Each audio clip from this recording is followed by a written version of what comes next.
programme du jour. Le programme du jour, c'est la suite du texte de la littérature aux jeux vidéo, le spectre de la narration interactive, qui, souvenez-vous ou pas, on avait lu donc la première partie et ça traitait beaucoup de la notion, dans un premier temps, d'interactivité au sens, voilà, au sens large, et puis la notion d'hypertexte. Et là, nous, on arrivait dans la notion, dans la conception de l'hypertexte, hypertextualité, hypertexte dans le sens, pas que le lien hypertexte sur lequel on clique et on va sur un autre, mais c'est l'idée, parce qu'en fait, l'hypertextualité, telle que je l'ai comprise en parcourant un peu le texte, je vais vous l'afficher. On était là où je me trouve là actuellement, vous pouvez le voir sur l'écran. Donc la notion d'hypertexte, qu'est-ce qu'on entend par là ici? Telle que je l'ai comprise, moi, cette notion, on parle d'un texte qui, à la fois, fait référence et englobe d'une certaine façon d'autres textes. Voilà, qui fait référence à d'autres textes. Alors de quelle manière précisément, ça je ne sais pas trop, il faudra peut-être lire l'ensemble pour avoir l'idée plus précise. Mais l'idée, c'est qu'on a un texte qui fait référence à d'autres textes. Et ceci dans une idée où, et souvenez-vous, on avait aussi lu, c'est la fois dernière par contre, l'article très intéressant, euh, avec une approche un peu plus moderne, moderniste de la littérature interactive. On avait eu cette idée que la littérature devient de plus en plus complexe, enfin, qu'il y a une modernisation, un tournant dans la littérature, et que la composante interactive, on va dire, de la littérature prend ses marques, et surtout grâce au numérique. C'est des notions que les deux textes abordaient, donc je ne sais plus très bien lequel des deux textes touchait à cette idée-là, mais retenez, voilà, c'est l'idée, de toute façon, c'est l'idée qui est importante et pas d'où elle vient. Euh, et que on a des expériences littéraires plutôt que de la littérature. On tend vers l'expérience littéraire, c'est-à-dire qu'est-ce qu'on peut offrir quand un auteur et un éditeur, ils vont réfléchir, à cause de cette omniprésence du numérique et du besoin de stimulation, euh, d'agrément quelconque, les images notamment, ou le fait que certaines choses bougent ou sont interactives au sens strict du terme, ce besoin que la littérature peut avoir aujourd'hui de devenir une expérience littéraire plutôt qu'une littérature simplement. Et qu'est-ce qu'on entend par là? On entend par là qu'il y a de plus en plus de... L'auteur et l'éditeur pensent de plus en plus à des moyens, des méthodes pour susciter le répondant du lecteur. Et c'est ce qu'on avait vu dans l'article la semaine dernière. Toutes ces accroches que les éditeurs modernes utilisent dans le livre pour dire, pour bien parler au lecteur, pour l'insérer dans l'histoire, dans la narration, avant même d'être dans la narration au sens strict, au sens théorique du terme, au sens narratologique du terme, avant même d'être dans le récit. On interpelle déjà, on invite déjà le lecteur à se transformer en autre chose qu'un simple lecteur. Et voilà, c'est toute cette expérience littéraire qu'on tente à offrir au lecteur. Mais c'est pas que dans le livre-jeu, ça se prête bien au livre-jeu parce que quelque part, elle a toujours été là dans le livre-jeu. Hein, même si elle est plus présente encore dans les livres-jeux modernes, sortis après 2010, hein, elle est plus présente dans la présentation, dans la façon de s'adresser au lecteur. Mais euh, elle a toujours été là, mais voilà, mais elle est aussi là, de manière générale, dans la littérature, quand on aborde la littérature sur le support numérique. Et on avait vu dans ce texte-ci, celui qu'on reprend aujourd'hui, l'exemple précédent, c'était celui d'un certain Daniel de Roulet, qui avait eu comme projet un peu fou de moderniser ses romans, une espèce de cycle romanesque comme ça, et il a voulu faire en sorte que ses lecteurs, sur le roman, sur son cycle numérique de romans, il a voulu faire en sorte que les lecteurs puissent aller d'un point à un autre de toute sa saga, si j'avais bien compris, hein, si je me rappelle bien. Et donc, quelque part, c'était le signe d'une transformation de la littérature en une expérience littéraire. Je synthétise l'idée. Voilà. Donc, cette idée-là est importante à retenir parce que c'est ça qui qui sous-tend l'ensemble du propos qu'on va voir ici. Donc, on va reprendre ce texte où on va aborder directement la notion d'hypertexte. Normalement, on devrait pouvoir lire cette suite-là sans avoir besoin d'avoir lu ce qui précède, parce que j'avais l'intuition que ça passait d'une idée à une autre et que ça pouvait être pas mal. La notion d'hypertexte a deux origines différentes. Gérard Genette, le grand classique Gérard Genette, là je vous le montre pour le fun, ouais, le brave Gérard Genette, hein, sommité dans le domaine de l'étude littéraire et de la narratologie en particulier, mais quand même un peu surapprécié, j'ai envie de dire, parce qu'il y a eu des tas d'autres travaux, des tas d'autres études sur la narratologie autres que celle de Genette, qui ont notamment modernisé ou contredit des idées portées par Genette et qui ont pourtant toujours force de loi aujourd'hui, notamment dans la façon dont on aborde le schéma narratif à l'école, par exemple. Soit. Et quand on vous dit que la littérature bouge et qu'elle tente à devenir de plus en plus une expérience littéraire, on est loin du Gérard Genette pour le coup. Alors, donc Gérard Genette, dans Palimpseste, 82, donc c'est un de ses bouquins, réfléchit à la notion d'intertextualité, hein, en établissant... donc ça, c'est l'intertextualité, c'est l'autre notion dont il était question avant, quoi, dans le texte. La notion d'intertextualité en établissant un rapport entre un texte donné, qu'on va appeler l'hypertexte, voilà, et les textes auxquels il fait référence, plus ou moins explicitement appelés hypotextes. Hypotexte, on va pas en avoir beaucoup besoin. Donc, cette intertextualité, c'est un mot qui paraît compliqué, mais en fait, c'est juste pour dire que des textes sont interconnectés, c'est tout, quoi. Hein, et donc, l'hypertexte, c'est le texte qui renvoie aux autres textes. Voilà. Par exemple, on pourrait, comme ça, à chaud, on pourrait reprendre, par exemple, le jardin au sentier qui bifurque de Borges, pour prendre un exemple qu'on connaît, qu'on a déjà abordé plusieurs fois. Eh bien, lui, ce texte, c'est une sorte de grand hypertexte. Cette nouvelle est un grand hypertexte, comme d'autres de ces nouvelles qui sont dans ce recueil-là, parce que il avait fait une espèce de jeu d'enquête, où des éléments, une phrase pouvait faire référence à quelque chose qui se trouvait dans une autre nouvelle, bien que d'apparence, les deux nouvelles ne semblent ne pas avoir de lien, ou peuvent être lues en tout cas séparément, être comprises tout à fait séparément, mais grâce à cette intertextualité qu'il a volontairement instituée dans son recueil, bien, on peut partir du principe que certains extraits de ces nouvelles sont des hypertextes parce qu'ils font référence à d'autres textes. Voilà, moi, je le comprendrais comme ça. Pour vous donner un exemple concret, voilà, c'est ça. Donc, qu'est-ce qu'il raconte, Genette, au-delà de ça? Donc, l'hypertexte, l'hypotexte et l'intertexte, ok. Parmi les différents types d'hypertextes, Genette identifie les hypertextes autographes. Ok, autographe, on va voir ce que lui, il entend par là. Donc, les hypertextes autographes, attention, à hypotexte ad hoc. C'est excellent. C'est-à-dire des hypertextes dont la version originale a manifestement été calculée pour donner lieu à la version seconde, à moins qu'un heureux hasard n'ait fourni les deux ensemble. C'est un peu charabiesque, mais en gros, ça rejoint l'exemple que je viens de vous donner. Voilà. Le Borges, il a pensé à l'avance à cette intertextualité.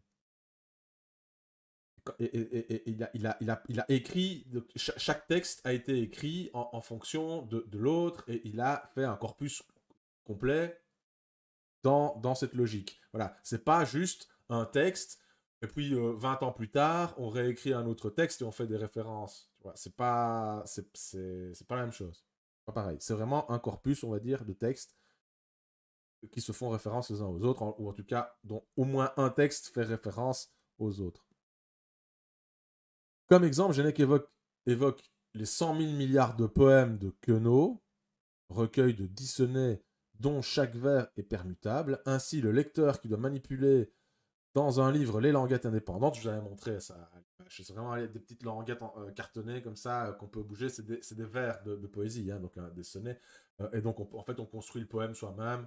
Voilà, on a on a 10 exposants 14 possibilités, parce qu'un sonnet fait 14 vers, et qu'il y a 10 sonnets dans le truc, dans le bouquin, il y a 10 sonnets, mais chacun de ces 10 sonnets peut être lu en changeant le vers de place, etc. Et donc, on a 10 fois 4, exposant 14 possibilités d'avoir un sonnet différent. Ainsi, le lecteur qui doit manipuler dans un livre de languette indépendante a face à lui une œuvre de poésie combinatoire dont le résultat possible s'élève à 10 exposant 14. Je suis dubitatif quant à l'exemple parce que je le trouve réducteur. En quoi est-ce qu'il y a une référence à un texte? Un texte fait référence. Je ne comprends pas l'idée de référence. Je préfère quand même mon exemple. On va voir d'ailleurs en dessous que voilà, si la conception de l'hypertexte de Genette dépasse l'idée de combinaison, bien d'accord, ça dépasse cette simple idée de littérature combinatoire. Hein. On se souvient, Raymond Queneau, les expériences de l'Oulipo surréaliste, années 60, la littérature entre guillemets mathématique et les expériences de combinaison. Dépasse l'idée de combinaison et de littérature potentielle, c'est dans l'acceptation de l'hypertexte autographe, donc pensé comme tel, on va dire ça, que l'on peut percevoir un écho à la version de Ted Nelson qui, en 60, développe le concept d'hypertexte dans un contexte de naissance d'un réseau issu du projet Xanadu, précurseur d'Internet. Ici, l'hypertexte désigne le lien attribué à un élément textuel qui permet à l'utilisateur de passer d'un environnement à un autre. Oui, en gros, on passe d'un environnement à un autre. On passe d'un sonnet à un autre, je sais pas, on tourne une page, on passe d'une page à une autre. C'est pas des hypertextes pourtant. C'est curieux hein, comme exemple, je trouve. À l'origine, le projet était destiné à faciliter l'accès aux informations aux chercheurs des universités américaines, mais il n'a pas tardé à être utilisé aux États-Unis par des auteurs qui en ont fait une utilisation littéraire, à l'instar de Michael Joyce dans Afternoon a Story 87. L'hypertexte revêt de nombreuses formes, mais il peut être défini selon deux structures majeures, en arbre ou en réseau. Et là, on rejoint cette idée de lien hypertexte, comme sur Internet, vous avez des liens hypertextes. Le texte inclut la référence à un autre texte. Et là, c'est explicite, c'est clair. Exemple d'hypertexte en arbre réseau, ce sont des petits schémas qui vous savez tous vous représenter un schéma soit plutôt comme un arbre, soit plutôt comme un réseau, soit vous avez ça part en embranchement comme la littérature en embranchement, hein, soit ça part, les points se rejoignent les uns les autres un peu comme une constellation, et là vous avez ce qu'on appelle un hypertexte en réseau. Voilà.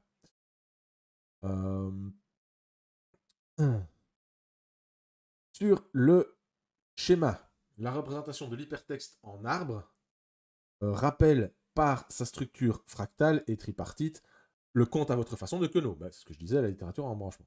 Mais ce qui importe, ce sont les notions de bifurcation et de hiérarchie. Ainsi, on peut voir dans un roman comme Marel, donc de Cortázar, autre ancêtre de la littérature interactive, la littérature à choix multiples, une structure hypertextuelle en arbre, car d'un tronc narratif commun partent des digressions qui ramènent toujours le lecteur au fil principal. En revanche, Afternoon Story révèle de la structure rhizomique, donc du fameux réseau. Là. Le roman qui raconte l'histoire d'un homme se demandant si l'accident de voiture qu'il avait vu le matin en se rendant au travail était celui de sa femme et de sa fille, est un ensemble de 539 pages écran reliées entre elles par plus de 900 liens. Il existe une vingtaine de débuts et surtout, il n'y a pas de fin. Le lecteur se contente d'appuyer sur la touche Entrée à la fin de chaque page. L'histoire s'interrompra au bout de quelques dizaines d'écrans. Pour une véritable lecture de l'hypertexte, il devra cliquer sur des liens cachés dans certains mots. Mais comme l'explique Jean Clément dans l'analyse qu'il a faite du récit. Deux points. Comme l'explique Jean Clément. Qui est Jean Clément? Je ne sais pas. On va regarder, on va garder un œil sur Wikipédia et on va taper. Bon, qui est Jean Clément? Que me propose Jean-Claude Van Damme? Jean Clément, révolutionnaire français, je ne crois pas. Jean Clément, 1899, joueur français de rugby, je ne crois pas. On ne saura pas trop qui est Jean Clément. On comprend dès lors qu'il s'agit d'un récit labyrinthique. Donc Jean Clément s'exprime à propos de l'hypertexte et il emploie le mot labyrinthique, c'est intéressant. Comme ces jardins du Moyen-Âge, conçus pour qu'on ne s'y perde dans le dédale des allées bordées de haies. Avec quelques différences cependant, tandis que les labyrinthes du Moyen-Âge étaient faits d'arbustes indéracinables, le labyrinthe hypertextuel est en perpétuelle métamorphose. En repassant par les mêmes lieux, on les trouve changés, méconnaissables, ils ne débouchent plus sur les mêmes suites de parcours. Et je trouve que ça corrobore, encore une fois, cet exemple que je donnais de l'hypertexte avec les jardins au sentier qui bifurque de Borges. Je trouve que c'est beaucoup plus authentique comme exemple, c'est beaucoup plus cohérent que les sonnets où on voit pas trop bien où il va en venir. Mais ici, on comprend d'autant mieux. En effet, certains liens ne sont accessibles au lecteur qu'après son passage par certaines pages. Il faut donc apprendre à se déplacer dans l'hypertexte. Mais comme le début n'est jamais le même, il sera impossible pour deux lecteurs d'avoir la même expérience de lecture. L'œuvre totale, conclut Jean Clément, ne peut être que virtuelle. Ok, c'est un point de vue. Il ajoute que l'expérience de lecture que ce format induit relève plus de l'errance poétique que de l'implication narrative. Et donc l'errance, le fait d'errer entre les pages, entre les propositions de texte. Ok. De cette manière, l'histoire s'achève quand le lecteur cesse de parcourir l'hypertexte, plus par lassitude que par satisfaction. On a le même truc avec les nouvelles de Borges. Ça ne s'arrête que quand on a estimé, soit qu'on a compris, soit qu'on lâche l'affaire, soit qu'on a compris, qu'on a trouvé tous les indices et qu'on a résolu l'enquête cachée, soit que soit qu'on a abandonné et qu'on se dit bah non, je me contente de ce que j'ai là. Finalement, je cesse d'essayer de faire des liens et ça s'arrête. Dans tous les cas, il y a cette implication narrative quand même, hein, finalement. Il y a quand même, il y a de l'errance, mais pourquoi poétique? Ici, peut-être qu'elle est poétique dans l'exemple qu'on prend là, mais je sais pas, je retrouve bien l'errance narrative et l'implication, le choix du lecteur de mettre un fin à l'histoire. Et ça c'est un point sur lequel on n'avait pas encore insisté et je viens d'y penser comme ça, mais c'est vraiment un moment clé dans l'évolution de la littérature, ce moment où le lecteur décide pas seulement d'arrêter de lire, parce qu'on peut le faire avec n'importe quel livre, ça décide d'arrêter de lire, je m'arrête à la page 50 et c'est fini, mais on n'a pas fini l'histoire. L'histoire n'est pas finie, on peut pas décider que l'histoire est finie, on peut décider qu'on a arrêté de lire. Mais là, on peut décider que l'histoire est finie. Et ça c'est grand, parce que même dans les nouvelles de Borges, on peut lire une nouvelle, deux nouvelles et décider que c'est terminé, que l'histoire est finie. On peut faire ça. Avec Marel, c'est encore plus explicite. Avec Marel, on n'est pas obligé de lire tout le livre pour décider que l'histoire est finie. On a des propositions de parcours différents venant de l'auteur. Le lecteur peut se faire sa propre proposition de lecture et décider, quand il le veut, qu'il est arrivé à une conclusion cohérente pour lui dans sa découverte de la narration. Et là, le lecteur est partie prenante de la narration. Il ne devient pas co-auteur, comme on l'a vu la semaine dernière avec l'article. Ça, je critiquais cette notion de co-auteur. Il n'est pas co-auteur pour autant. Mais pourquoi pas co-narrateur? Je préfère de loin, de très très loin, cette notion. Ça, c'est moi qui dis. C'est pas là, je cogite, j'exprime mon idée. Ça ne se retrouve pas dans le texte. Alors, qu'est-ce qu'on a ici? De cette manière, l'histoire s'achève quand le lecteur cesse de parcourir l'hypertexte, ok?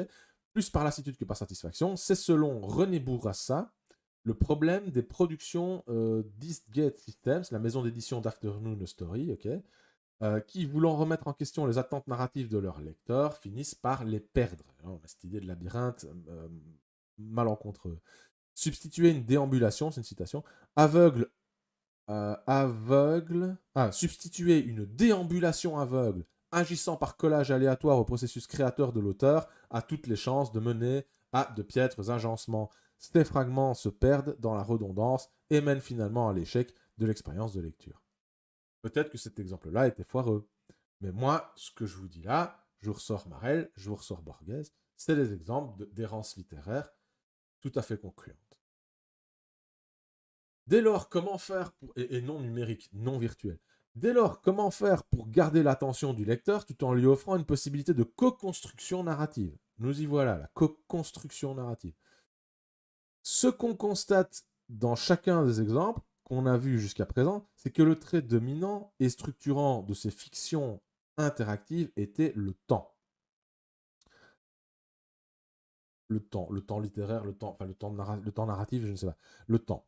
Autrement dit, alors que le lecteur est invité à naviguer dans un espace narratif, Le résultat de cette navigation ne diffère pas d'un récit littéraire, d'un récit linéaire, avec ses intrigues, ses prolepses, ses analepses, de notions de Gérard Genette, hein, ça, hein, à ceci près que la construction qui sous-tend le tout, dont la cohérence était auparavant assurée par la figure de l'auteur, devient une sorte de jeu de hasard auquel il appartient au lecteur de donner du sens. Ok, alors si vous voulez savoir ce que c'est qu'une prolepse, une analepse, euh, on va voir ça et éviter de dire des conneries de mémoire. Voilà, action de prendre d'avance. Ah oui, de prendre d'avance, on l'avait vu la fois dernière. Prendre d'avance, notion acquise, oui, c'est ça, prolepse. On a la connaissance du récit. Ok, analepse, avant qu'il ne se déroule. Euh, Retour en arrière. Ok. Oh, comment est-ce qu'on dit en anglais on veut dire qu'on retourne en arrière, quoi. Il y a un mot anglais pour dire ça, je tombe dessus. Mais voilà, c'est ça. Bah, c'est pas flashback. Salut, Jug. Écoute, mais écoute donc. Écoute donc. Ok. Je vais essayer d'accélérer parce que l'article est un petit peu long. Et c'est vrai que j'ai beaucoup. C'était une réflexion intéressante, mais voilà. Je vais avancer. Cela ne signifie pas que la littérature n'a pas trouvé sa place dans l'environnement numérique. Des maisons d'édition comme Quintadicopertina, mon dieu, qu'est-ce que c'est, à Gênes, publient des e-books hypertextuels allant du roman interactif au recueil de poésie utilisant les possibilités versatiles d'un écran.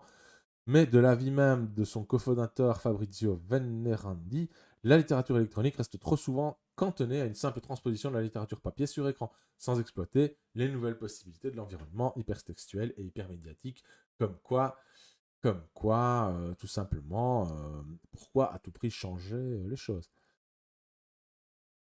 Jeux vidéo et hypertexte, nouvelle rubrique. Si la littérature a fait son entrée dans le numérique en adoptant certains de ses codes, un autre média né avec la culture numérique a absorbé très tôt certaines logiques narratives propres aux expérimentations littéraires citées plus haut.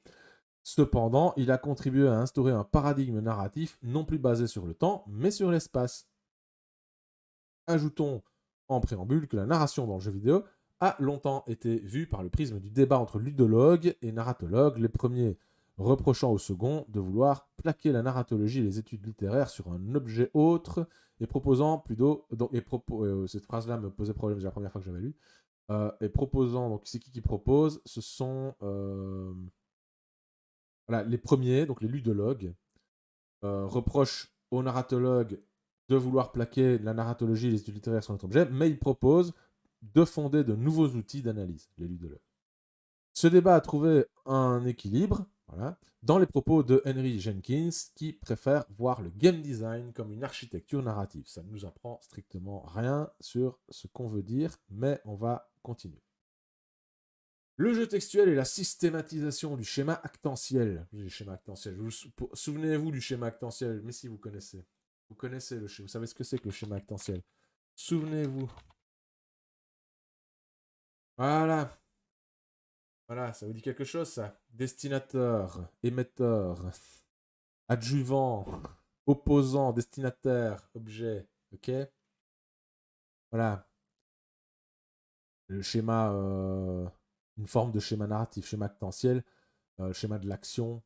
On a un sujet qui est le héros, vers lequel tendent des protagonistes ou des situations qui sont adjuvantes, qui sont des aidants. Et on a de l'autre côté des opposants, une forme d'adversité, et le héros est au milieu de cela. Voilà. Et puis en parallèle de ça, on a le lecteur, l'auteur, enfin, voilà. On a toute cette théorie de la communication qui vient se greffer à l'étude du texte. Voilà, voilà. Donc, en 1976 sort le jeu Colossal Cave Adventure de Crowther, hein, un jeu d'aventure textuelle, on en avait parlé, souvenez-vous, qui entend reprendre et automatiser le principe du jeu de rôle papier, hein, Donjons et Dragons, même si cela signifie restreindre les possibilités narratives offertes par ce dernier. Voilà, oui, je t'ai éclairé sur Actantiel, Julie. Même si c'est un truc qui s'apprend à l'école normalement, mais bon. Voilà, il s'agit donc voilà, restreindre les possibilités narratives offertes par le jeu de rôle. Parce que dans le jeu de rôle, il y a cette possibilité de construction narrative en permanence, d'improvisation narrative sans limite. Il s'agit d'une sorte de dialogue avec un narrateur qui dit au joueur où il se trouve et lui demande quelle action il veut accomplir. Un jeu textuel, quoi. Voilà, se déplacer, aller, etc., aller au nord, au sud, prendre, utiliser des objets, ouvrir les portes, bon. Pour toute interaction, le joueur dispose d'une boîte de dialogue dans laquelle il entre des formules simples, et ça on avait vu aussi, hein, donc on a des formules comme les vieux logiciels où on fallait inscrire une formule comme on peut faire sur le chat, genre je vais mettre point d'exclamation BV, ça fait apparaître le message de bienvenue. Ben voilà, ici on écrit une commande et on a une réponse en retour. Si la formule n'est pas reconnue dans la situation donnée, il recommence avec une autre. Cette initiative s'inscrit dans un contexte d'exploration de l'informatique, notamment dans les laboratoires du MIT, je ne sais pas ce que c'est, où l'intelligence artificielle est employée dans différentes expériences, notamment le programme ELISA, on en avait parlé aussi, un programme d'intelligence psychologique artificielle. En gros, c'est un psy artificiel avec lequel on peut avoir un dialogue. Et Zork, un jeu d'aventure au fonctionnement proche du programme de Crowther, donc Colossal Cave. Dans les vieux jeux, on parle à la fois de jeux et de programmes. Quand on parle d'eux, ça portait à confusion. Ça, j'avais pas tout compris la première fois que j'étais plongé dans ces études-là. À propos de ses premières expériences interactives, René Bourassa en reconnaît l'attrait ludique tout en déplorant l'approche narrative qui se base sur des prémices esthétiques souvent naïves ou des schémas actentiels stéréotypés. Voilà. Cependant, ajoute-t-elle. Ah, René, c'est René, oui, ajoute-t-elle. L'approche de cette génération d'informaticiens a ouvert de manière heuristique, je crois que ça veut dire qui adopte un point de vue général ou un truc comme ça. Je vais taper là pour heuristique, l'art d'inventer, de faire des découvertes en résolvant des problèmes à partir de connaissances incomplètes. Ah, ok, c'est pas ce que je pense. Attends, à partir de connaissances incomplètes, l'art d'inventer, de faire des découvertes. Ok, d'expérimentation en fait, en quelque sorte. De manière heuristique, donc, les potentialités de l'informatique pour créer de nouveaux environnements narratifs. Ceux-ci tiennent compte à la fois des questions ergonomiques et des diverses modalités de manipulation de l'information. Base de données, outils de recherche, etc. Leur exploration a généré des interfaces beaucoup plus intuitives qui dépassent de loin, sur le plan de l'interactivité, la simple navigation des hyperfictions textuelles. Et là, on a un print screen de Colossal Cave Adventure avec du beau vert fluo et les fameuses formules Go West, Go Forest, etc. Et puis vous avez le texte qui défile, texte d'ambiance, de situation. En regardant une capture d'écran de Colossal Cave Adventure, on se retrouve face à un dialogue entre l'utilisateur et la machine. Le narrateur donne à l'utilisateur des indications spatiales pour indiquer autant de lieux où ce dernier peut se rendre quand il le souhaite. Et ce fait de distinguer le spatial du temporel, c'est vraiment typique de la vieille narratologie, où on a d'un côté ce qu'on pense faire partie du récit, et donc avec une certaine temporalité, hein, le récit, l'énonciation, l'énonciation de l'histoire, et donc du fait de cette série d'actions qui se passe, une temporalité qui s'inscrit de facto. Et ici, on a le lieu, le jeu vidéo, donc, enfin le jeu textuel en l'occurrence ici, qui fait référence plutôt à des lieux qui vous entrez, comme dans les vieux jeux de rôle, dans les scénarios de vieux jeux de rôle, vous entrez dans une pièce de 10 mètres carrés avec deux rats crevés, voilà. C'est une succession de lieux, comme dans un donjon, euh, comme si c'était différent, comme si c'était différent, comme si c'était simplement descriptif. On a ce vieux conflit de la vieille narratologie entre le narratif et le descriptif, et alors qu'il y a des études depuis, c'est pour ça que je dis qu'il faut dépasser Genette, y a des trucs mieux depuis. Il y a notamment dans la narratologie postmoderne, je ne sais plus quoi, il y a cette idée que le descriptif peut aussi être narratif, et que le descriptif peut faire partie simplement du déroulement, qu'il a une sorte de temporalité intrinsèque, mais qui est différente. Et voilà, bah bon, le simple fait de passer d'un point A à un point B, on a une temporalité pour moi. Enfin, voilà, une question de point de vue. C'était une digression, mais soit. Indiquer autant de lieux où ce dernier peut se rendre quand il le souhaite. Ce sont les objets qu'il utilisera au bon moment qui feront avancer l'histoire, le but étant de trouver une grotte remplie de trésors après avoir résolu des énigmes et traversé des labyrinthes. Dans les productions suivantes, le fait d'entrer des verbes au clavier sera remplacé par une liste d'actions sur lesquelles il faudra cliquer. et les indications textuelles laisseront la place à des décors dessinés à l'ordinateur dans lesquels le personnage pourra jouer, le personnage du joueur pourra se déplacer. Le jeu d'aventure textuel donnera ainsi naissance à ce qu'on appelle encore aujourd'hui le point and click. La particularité de ces œuvres par rapport aux fictions hypertextuelles que nous avons vues précédemment réside dans leur dimension narrative fortement spatialisée. Chaque intervention du narrateur dans Colossal Cave Adventure est en fait une description de ce qui entoure le lecteur personnage. Cela explique pourquoi le genre du jeu de quête a connu une conversion vers l'image aussi efficace. Jeu de quête, oui, des quêtes, quoi, comme dans les RPG, j'imagine. Et pour cause, la métaphore spatiale constitue, pour René Bourassa, une solution privilégiée pour permettre à l'utilisateur de naviguer dans un environnement hypertextuel, puis avec l'arrivée du son et de l'image hypermédiatique, le monde diégétique, donc ce n'est diégèse, histoire. Voilà. Le monde diégétique s'incarne dans un espace navigationnel qui en favorise la saisie intuitive, la lisibilité et l'intelligibilité. À partir de quoi l'interactivité ne consiste plus pour l'utilisateur à composer son histoire en tirant chaque partie comme les cartes d'un paquet, mais de se déplacer dans un espace fictionnel et, par ces déplacements, d'actualiser une potentialité narrative que cet espace contenait. Actualiser une potentialité narrative, voilà. On est quand même là-dedans. Du texte à l'image. L'un des exemples devenus archétypes de cette exploration narrative de l'espace fictionnel est le jeu de quête Myst.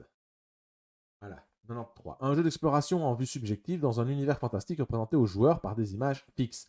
Myst est le nom de l'île sur laquelle le joueur, incarnant un personnage sans nom, surnommé l'étranger, se retrouve grâce au livre de liaison.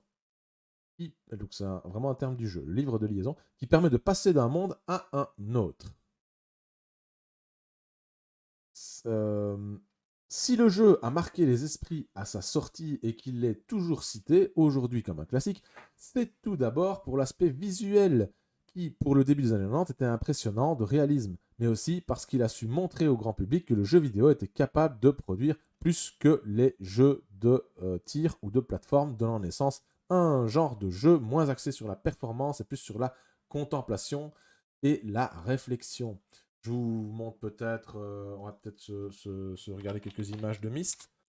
La pochette, pas la jaquette. Voilà, voilà. Une île désert, effectivement, une île avec un petit bosquet, une espèce de maison bizarre, une petite montagne. Enfin, c'est très, très caricatural, quoi.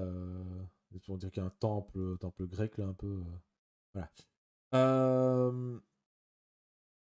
Ah, Myst, tu l'avais, toi, Jug. Moi, j'ai jamais joué. Jamais joué. Mais j'avais pas d'ordinateur à l'époque, donc voilà. La nouveauté de ce jeu est aussi le fait que le jeu n'est plus un lecteur, mais parcourt l'île en la voyant, ce qui rend plus immédiate l'approche de l'environnement. Le texte se retrouve dans les documents que le joueur trouve pendant sa quête, qu'il s'agisse de lettres, de livres ou dans les suites de jeux, de dialogues joués par des acteurs. En somme, le texte ne disparaît pas, mais se retrouve transposé dans un contexte plus défini et visuel. Les éléments textuels ou scripturaux, donc à l'écrit, euh, euh, je suppose qu'il distingue textuel et textuel, dans le sens où on a un texte suivi avec des phrases qui veulent dire quelque chose, et scriptural, ça peut être juste des mots écrits sur une image. On ne retrouve plus sont d'un côté les descriptions et de l'autre les actions décrites ou accomplies qui sont retranscrites visuellement à l'écran. Et on a le jeu vidéo, évidemment, qui donne vraiment ce sens, tout ce sens à ce que j'ai dit tout à l'heure, où le descriptif nous est proposé visuellement, et donc on n'a plus besoin d'être écrit, d'être proposé textuellement. Voilà, ce qui permet de laisser le texte, simplement la narration de l'événementiel se dire. Voilà. Se lire en tout cas dans le texte. Et on a cet exemple-là dans le livre-jeu. Hein. On sait bien qu'on a certains livres dont vous êtes le héros avec des cartes où on peut regarder et choisir l'endroit où on va se déplacer. Hein. Je vous montre deux exemples. Le premier, l'Antre des Dragons de Brennan, de la série Quête du Graal, où on a le village de la pierre qui mue, avec des petits numéros de paragraphes sur les lieux, les différents lieux. C'est un petit village avec une muraille de bois, là, on a des petites cabanes, des petites maisons, des petits jardins, et il y a des numéros, et on peut aller se rendre. Voilà. Et on choisit comme ça où on va. Même exemple ici dans une série qui a complètement tombé dans des études, qui a pas eu beaucoup de succès du tout, mais qui a été publiée dans son intégralité, qui s'appelle donc c'est quoi toujours c'est les Quasars. Je crois que c'est Quasar le nom de la série parce que ouais, Quasar, c'est ça. Parce que tu avais les Quasars solo, les Quasars métal, et on avait plusieurs. En gros, tu pouvais jouer tout seul, d'autres tu pouvais jouer en groupe. L'idée, c'est de se faire un personnage et puis d'évoluer en groupe comme dans un jeu vidéo, où là, ils reprenaient vraiment l'esthétique, le principe même et le code visuel du jeu vidéo, où tu avais donc vraiment des séquences comme ça, tu sautais d'un visuel à l'autre, tu avais des cartes, voilà, des cartes couleurs, et des numéros de paragraphes, et tu allais là où tu voulais. Voilà, tout simplement. Et ça poussait le vice jusqu'à avoir donc des espèces de petites vignettes comme ça pour les objets, les items. Voilà. C'est tu dirais les languettes, tu aurais pu peut-être même les découper, mais c'était un peu contre-productif parce que c'était imprimé recto verso, mais bon, tu découpes dans ces livres. Voilà, des petites vignettes avec le dessin d'une arme, son nom, et puis ce qu'elle fait, quoi.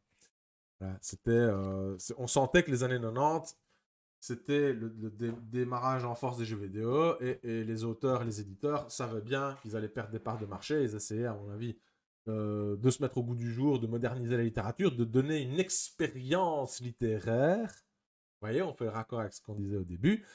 Mais à cette époque-là, années 90, ça n'a pas marché.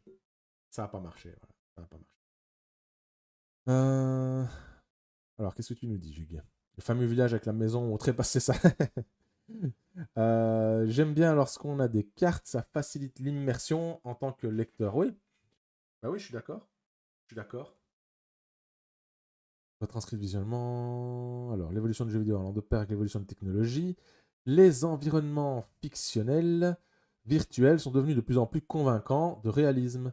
L'un des passages les plus frappants a été celui de la succession d'images fixes à la manière de Myst vers l'évolution du joueur dans un environnement en 3 dimensions généré en temps réel. Pendant longtemps, les deux pratiques ont coexisté parce que chacune avait ses avantages et ses inconvénients. La première donnait à voir des paysages plus riches, alors que la seconde permettait une performance ludique plus variée au détriment de l'aspect visuel grossier. Puis le jeu de quête a fini par adopter les décors générés en temps réel, amplifiant ainsi l'expérience narrative liée à l'exploration de l'espace fictionnel. Aujourd'hui, les héritiers de Myst sont appelés des Walking Simulators, des simulateurs de promenade. La formulation peut surprendre, mais elle a le mérite de mettre l'accent sur l'importance que revêt l'environnement fictionnel dans l'expérience narrative et esthétique. Dans ces jeux, il est rarement question d'affrontement de points d'expérience et la notion de gagner ou de perdre est souvent reléguée au second plan. Gone Home 2013, par exemple, se passe entièrement dans une maison. Une étudiante rentre aux États-Unis après une année passée en Europe et comme personne n'est là pour l'accueillir, elle parcourt la maison à la recherche d'indices pour comprendre ce qu'il s'est passé. Le joueur devra donc accéder à divers documents, du livre au post-it en passant par la cassette audio, qu'il trouvera dans les meubles de la maison afin de découvrir l'intrigue. Dans The Vanishing of Ethan Carter, 2014, le joueur incarne un détective privé qui recherche un enfant dans la Red Creek Valley. Dans une ambiance de thriller, le joueur parcourt cette vallée pour recueillir des indices dans les différentes localités. Dans les deux jeux précédemment cités, une voix off accompagne les pas du personnage. Il s'agit du monologue intérieur du protagoniste qui fait part de ses réflexions au joueur. Walking Simulator, ok. On voit bien dans ces deux exemples l'idée, d'une part, de monde fictionnel structuré dans un espace défini, et d'autre part, celle d'errance qui caractérise l'expérience narrative du joueur. Nous parlons en effet d'errance, mais elle n'est pas du même ordre que l'errance qui caractérisait la lecture d'un hypertexte comme Afternoon Story. Ici, la métaphore spatiale qui organise les informations relatives au monde fictionnel permet une meilleure compréhension de ce que Jean Clément appelait l'œuvre totale.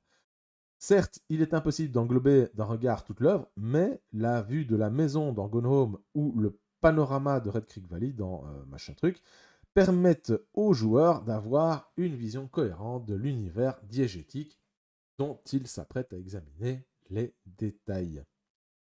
Cela ne veut pas dire que le jeu de quête, ou aujourd'hui plus précisément le Walking Simulator, s'est conformé à un seul type de narration basé sur une enquête de type policier et qu'il n'y a aucune alternative. Bientôt, l'été de 2013 prend même ce modèle à contre-pied en invitant d'emblée le joueur à une expérience gratuite, comme le cite Erwan Iguinen dans son compte-rendu du jeu en 2013 donc. Ceci n'est pas un jeu où l'on gagne, jouez juste pour l'expérience, promenez-vous, déambulez et contemplez, il n'y a aucun but, il n'y a aucune histoire, laissez-vous porter par l'atmosphère, ne pensez à rien, n'aspirez à rien, ne soyez que vous-même. Le joueur se contente de se promener sur une plage et peut discuter avec un personnage féminin en utilisant des phrases issues des œuvres de Marguerite Duras, dont le jeu est inspiré. Okay.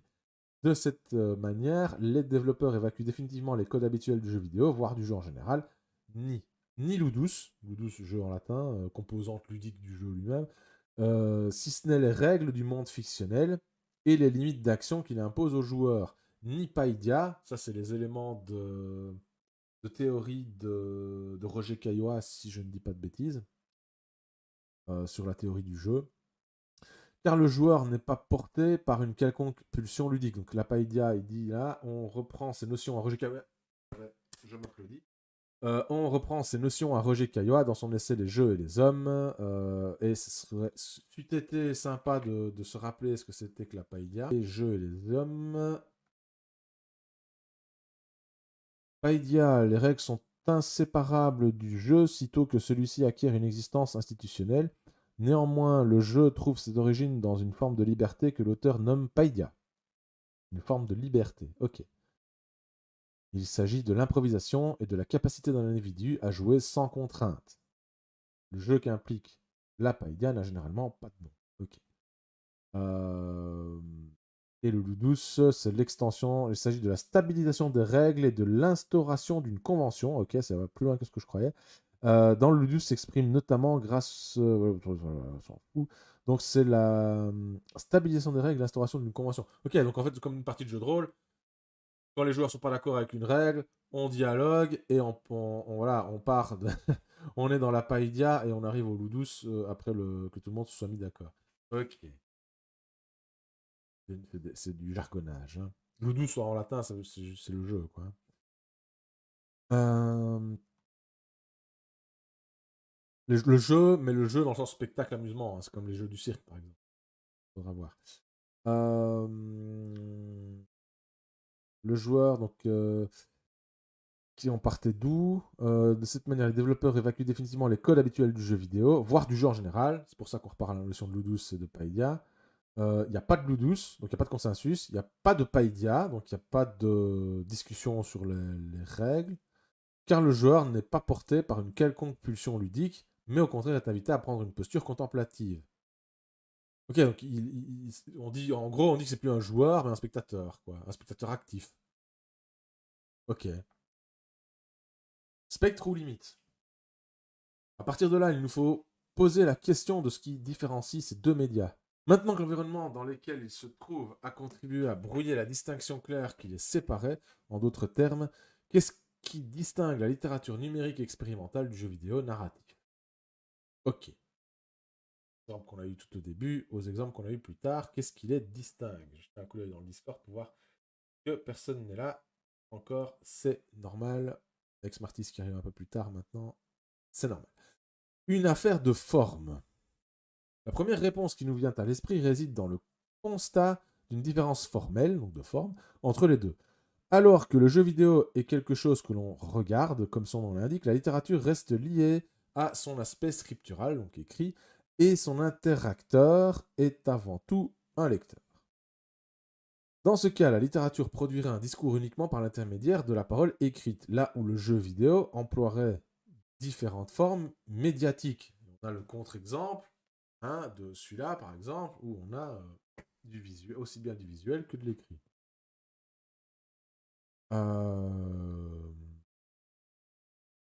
Donc, par exemple, la parole écrite. là où le jeu vidéo emploierait différentes formes médiatiques, laissant le texte de côté. Ainsi, comme on l'a vu, les paragraphes descriptifs sont remplacés par les éléments décrits donnés à voir aux joueurs et les actions sont retranscrites à l'écran. Il ne resterait du texte écrit qu'un reliquat esthétique servant à exprimer ce que l'image ou le son ne peuvent retranscrire. Cette distinction appelle plusieurs objections. Tout d'abord, même si les jeux d'aventure textuels se sont affranchis, comme on l'a vu, de la médiation écrite pour donner à voir aux joueurs l'univers fictionnel dans lequel il évolue, cela ne veut pas dire que cette forme a disparu. Le jeu de Zoe Quinn, Depression Quest, en est un exemple. Il s'agit d'un jeu à interface textuelle anglophone dans lequel le joueur incarne un homme atteint de dépression et pour qui chaque événement de la vie quotidienne, comme partir au travail, aller se coucher, etc., est une épreuve pour le joueur l'incarnant qui doit choisir après chaque paragraphe narratif une action parmi plusieurs propositions. Selon le choix du joueur, la situation présentée évoluera dans un certain sens et déterminera la suite de l'histoire. Sous chaque épisode raconté figurent des cases indiquant le niveau de dépression du personnage. S'il voit un médecin et s'il suit un traitement, plus l'état est... ouais, ok, s'il suit un... Oh, c'est moi qui lis mal. Figure des cases, figure s'il voit un médecin, s'il suit un traitement, je suppose, c'est ça qu'il faut comprendre. Plus l'état est grave, plus les cases sont brouillées, comme un écran de télévision qui reçoit mal le signal. Et là, on a une figure, un print screen très très moche de Depression Quest. Voilà, un texte en ligne, quoi, texte électronique. Après un incipit, donc souvenez-vous, l'incipit, hein, le démarrage du récit, ce qui introduit l'histoire, ce qui appare le lecteur, hein, qui construit le pacte littéraire entre l'auteur et le lecteur. Après un incipit qui présente au joueur un personnage et son entourage, la deuxième page met en scène un retour à la maison après une journée de travail. Le personnage qui dans la narration est désigné par la deuxième personne, You, ressent le stress de la journée et se sent par conséquent incapable de décider quoi faire. C'est alors que le jeu donne la main au joueur par le biais des 4 liens hypertextes, dont le premier est d'emblée rayé et écrit en rouge. Ce qu'on voit, c'est ce qu'on voit. C'est ça, on voit des hypertextes en bleu. Là, il y a celui en rouge, effectivement, qui est rayé. Et cette option, c'est commander à manger, se prendre à boire et s'installer pour une soirée de travail. Ce qui semble être donc la proposition la plus directe pour résoudre la situation, tant dans le contenu que dans la formulation. Okay. Alors que les suivantes sont de plus en plus laborieuses et donnent une impression d'immobilisme. La suivante, par exemple, c'est à contre-cœur s'asseoir au bureau et essayer de se forcer à faire quelque chose. Ce qui semble entravé par l'adverbe initial et les verbes enchâssés dont le seul objet dénote une certaine indétermination.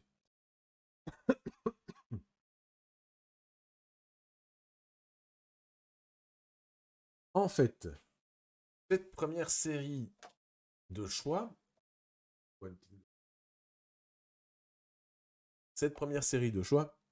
a un but doublement pédagogique. Tout d'abord car il laisse entendre aux joueurs que certains choix seront barrés tout au long de la narration, et que cette mécanique sera un élément à prendre en compte dans l'expérience interactive. Ensuite parce que le jeu a pour but de sensibiliser l'utilisateur à ce qu'est la dépression. Ici, si une action qui semble aussi simple est rendue impossible, c'est pour faire comprendre aux joueurs que dans cette histoire, les décisions les plus simples ne seront pas nécessairement possibles, comme c'est le cas chez une personne atteinte de dépression. Salut Sam. Le sujet de la dépression en livre-jeu, fallait y penser. Mais clairement, dans Emma, votre vieille à la scène, la dépression, c'est le point de départ. Hein. C'est une femme seule qui se fait chier chez elle, qui ne sait pas quoi faire, qui ne sait pas si elle va aller danser ou se lamenter sur son sort. Ça se traite, oui. Ça se traite.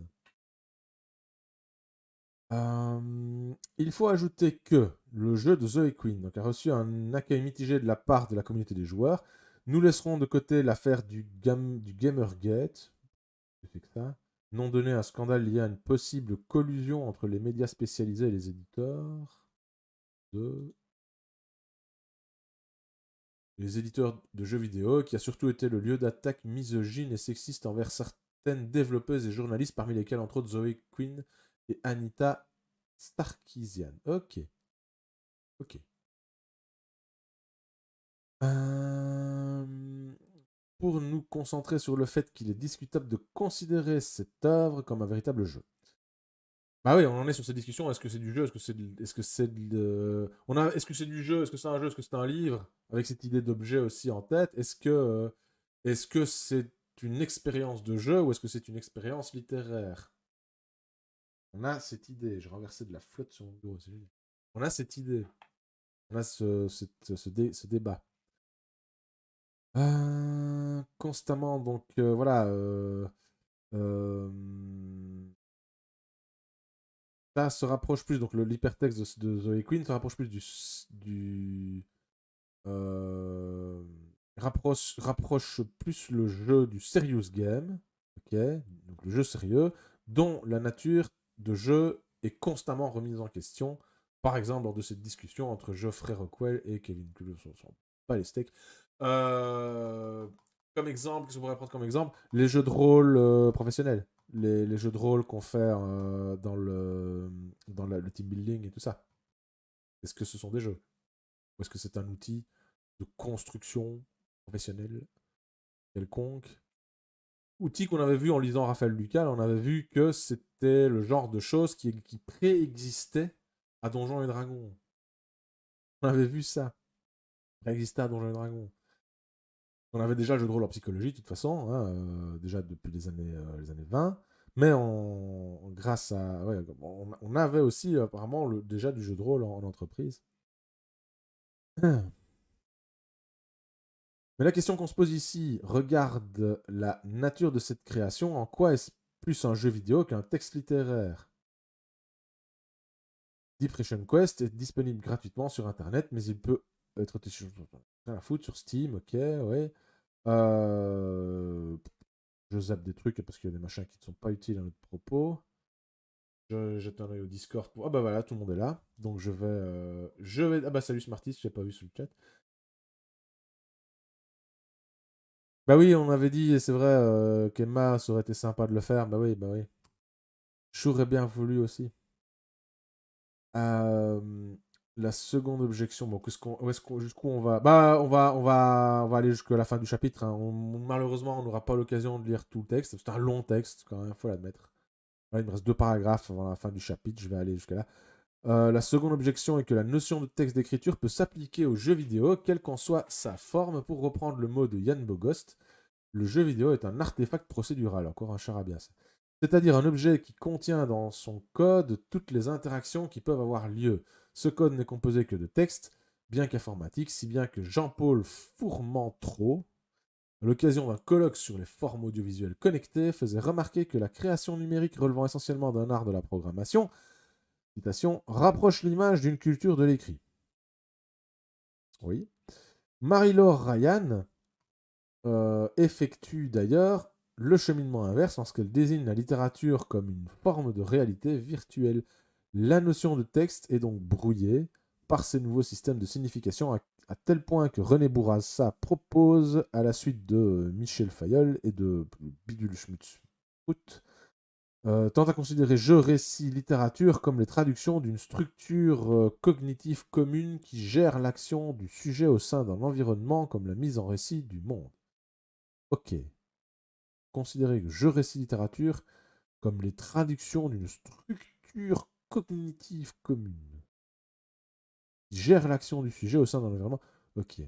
On a l'aspect ludique, on a l'aspect temporel et on a l'aspect textuel réunis en un média nouveau. Je ne sais pas, je comprends un peu comme ça. Les notions d'intentionnalité, de motivation, de but et de quête interviennent soit dans le contexte d'un discours temporalisé, récit littéraire et filmique, soit dans celui d'une simulation spatiale qui plonge l'acteur humain en son cœur, donc jeu interactif. Ainsi, il est difficile de démêler le textuel du non textuel. Tout d'abord parce que on en est toujours à l'idée dont c'est difficile de démêler le narratif du descriptif. Hein. On en revient à cette idée. Tout d'abord parce que ce qui, à un niveau de perception, apparaît comme non textuel est en fait sous-tendu par une structure textuelle qui le définit. Ensuite, parce que le texte écrit texte écrit et environnement hypermédiatique dans lequel on évolue via un avatar peuvent être considérés comme l'expression d'une même réalité cognitive dans un langage différent. Faut-il alors parler plutôt que d'une limite à identifier entre les deux médias, d'un spectre qui aille de l'œuvre littéraire au jeu vidéo? Mais dans ce cas, si l'importance du texte écrit dans une œuvre donnée ne peut pas constituer un critère valable pour établir une distinction et un classement sur un éventuel spectre, quel pourrait être l'élément structurant? Mon Dieu, je n'ai rien compris à ce que je viens de lire. Je n'ai rien compris. Et alors après, il va parler du spectre de l'interactivité. Mais voilà, là, clairement, on n'aura pas le temps. Mais on était proche de la conclusion. On était proche de la conclusion. Il y aura un extrait. Une œuvre littéraire demanderait de la part du lecteur une interactivité fonctionnelle. Il doit tourner les pages. Présenté souvent avec cette idée-là. C'est toujours interactif un livre de tourner les pages. Et une interactivité cognitive. À ce sujet, dans la lecture comme jeu, Michel Picard porte une attention particulière à l'interactivité fonctionnelle dans l'acte de lecture, le mouvement des yeux, les saccades du regard, les mains qui poussent les pages, blablabla. Au contraire, l'interactivité fonctionnelle demandée par un roman comme Marel tente à transformer le lecteur en un chercheur qui feuillette les pages d'encyclopédie pour recouper les informations. C'est ça. Et il dit rien à propos de l'interactivité cognitive. J'aurais voulu qu'il en dise plus, parce que l'interactivité cognitive, ça me posait question. C'est des jeux vidéo, hypertension ou même des poésies combinatoires olympiennes ne sont réduites qu'à leur existence potentielle, possible, hein, donc, si elles ne sont pas au contact d'un interacteur. Bah oui, mais sans rire. Bah oui, tout texte n'est incomplet à partir du moment où oui, il n'a pas de lecteur. Oui, ok. Euh,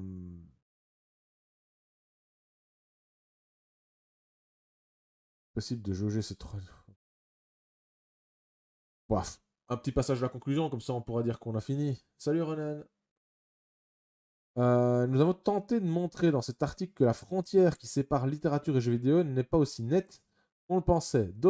D'une part, parce que la littérature au XXe siècle a connu une évolution liée à l'apparition de l'informatique. D'autre part, car le développement de l'environnement informatique a permis l'émergence d'un nouveau médium qui a su absorber certaines logiques esthétiques propres à la littérature. C'était ça, médium. C'était ça qui me posait question. Médium avec un accent. Pourquoi? Parce que, on va le chercher, hein, médium. Chercher médium. Est-ce qu'il met un accent dans le dictionnaire? Ici, on met un accent. Ah oui, c'est francisé.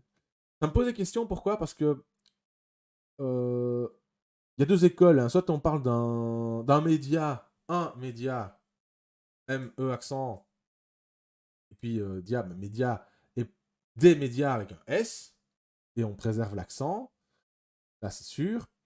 Soit on reprend l'origine latine, s'il y a des petits malins qui disent ah, tu t'es trompé, un média, ça s'écrit pas, on dit pas un média, on dit un médium, parce qu'il étale sa confiture et qu'il sait mieux que tout le monde. Un médium des médias, et on reprend le pluriel latin. Le singulier, le pluriel latin. Ok. Oui, mais alors pourquoi on laisse des accents? Et pourquoi on utilise les deux? Ici, il met média avec un S, il met des médias avec un S, mais après il dit un médium. Mais non, un média. Choisis ton orthographe. Parce que si tu dis un médium, des médias, alors tu ne dois pas mettre un S à média. Parce que c'est le pluriel latin. Troisième déclinaison, neutre, médium, média. Nominatif, hein, la base. Singulier médium, pluriel média, mais c'est sans S. Sans S. La fois dernière, je vous avais dit un truc par rapport à in medias res qui n'existait pas. On dit in media res. Parce que medias, ça sous-entendrait que c'est du féminin. Média, féminin. Terminaison AS. J'avais dit medias. Normalement, ce serait l'accusatif pluriel. Je pense médiam, medias. Mais ça n'existe pas, parce que c'est un neutre, médium. Médium, c'est ni masculin ni féminin, c'est neutre. Donc c'est pas la même déclinaison, c'est pas le même truc. C'est pour ça qu'in medias res, ça n'existe pas. C'est in media res. Et ici, médium, moi, cet orthographe me pose question. Un médium, des médias, ok, mais ou alors un média, des médias, mais choisis ton camp, quoi. Et apparemment, maintenant, on met l'accent partout, que ce soit l'orthographe latine ou pas, on met l'accent, alors qu'en latin, il n'y a pas l'accent, mais c'est pas grave. Voilà. Apparemment, c'est bien francisé, même si ça reste latin.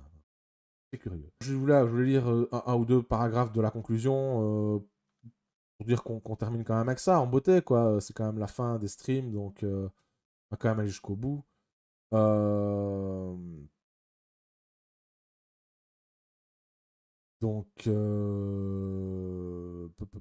qu'on dirait?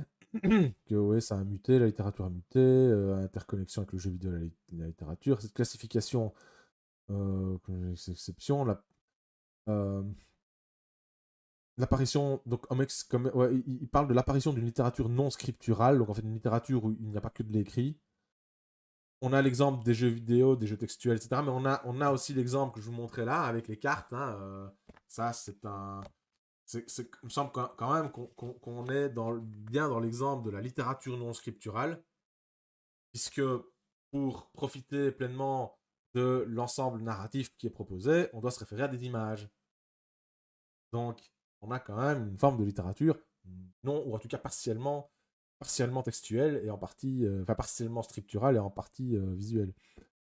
Un auteur muni de bons outils pour créer une expérience narrative visuelle, sonore, interactive, sans que le support principal soit le langage écrit. Ouais. Euh, Et alors la question, bah oui, est-ce que c'est toujours de la littérature, quoi? Euh, Deuxième conclusion, une question de terminologie. Si la littérature numérique interactive, voire non scripturale, est encore de la littérature, il convient de s'interroger sur la pertinence de parler de jeux vidéo. Ouais, est-ce que le jeu vidéo était encore un jeu dans ces cas-là? Alors à ce moment-là, qu'est-ce qu'on a? Est-ce qu'on a autre chose de nouveau? Est-ce qu'il faut inventer autre chose? Voilà, c'est ça l'idée. C'était ça le truc. C'est ça qui est intéressant, c'est le débat est ouvert. Est-ce qu'on a quelque chose de différent? Est-ce que la littérature bifurque? Est-ce que la littérature se réinvente? Est-ce qu'on va vers quelque chose d'autre ou pas?